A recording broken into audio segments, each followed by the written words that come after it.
אחי, אתמול נכנס למועדון. נו. עכשיו, אתה זוכר את זאת שסיפרתי לך עליה? כן, כן, נו, אחי. אחי, לא הפסקה לרקוד, ולא הצלחתי להוריד את העיניים שלי. וואי, וואי, וואי, וואו, וואו, וואו, אחי. תעשה את זה שוב, רק שהפעם המיקרופון יהיה דלוק, לוק, לוק, לוק, לוק, לוק. בויה, ילדה רעה של טיק טוק, בואי לבויה. לא מתאמצת, לא אכפת כמה צפו בה. רודפת מותגים אז היא דוהרת כמו בומה.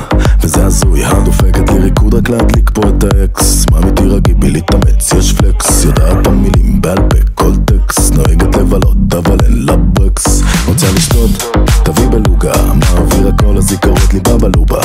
בית טוב, לא נגעו בה. הפנים מפה אבל השער מקובה. שיש. מה אתה קורא לי יפהפייה? מותק תרגע, תקשיב שנייה. אני ואת ביחד מניה. אנחנו כמו ביטקוין עלייה. למי אתה קורא דורשניה? בוא אני אסוק עליך על פיה. מה את עשית פה מניה? אפילו גם השמש מזיעה. היא באה לבלות, אני רואה לה בעיניים. באה עם עוד 4 חברות מגבעתיים. שתתה יותר מדי והיא צריכה קצת מים. כולם כבר הבינו שהיא לא שמה תשומת לב, כדאי שתשב. לא מסוג הבחורות שתשים לך עוקב. היא כל היום בטיק טוק, יש לה מאהב. לא מחפשת כסף, היא זורקת 100,000 יציאות בערב, רוצה לשתות בלוגה. אין לה יום הולדת, כל הנרות על העוגה. הלכה פתחה מימונה, על הלגונה. הכי יפה בפער, יש לה לוק שלא נגעו בה. מה אתה קורא לי יפהפייה? מותק תרגע, תקשיב שנייה. אני ואת ביחד מניה. אנחנו כמו ביטקוין עלייה. למי אתה קורא דורשניה?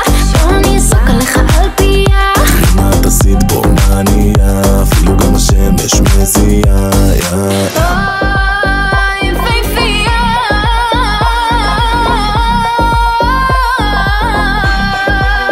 יפהפייה. דובשניה. למי אתה קורא דובשניה? אז מה אתה קורא לי יפהפייה? מותק תרגע, תקשיב שנייה.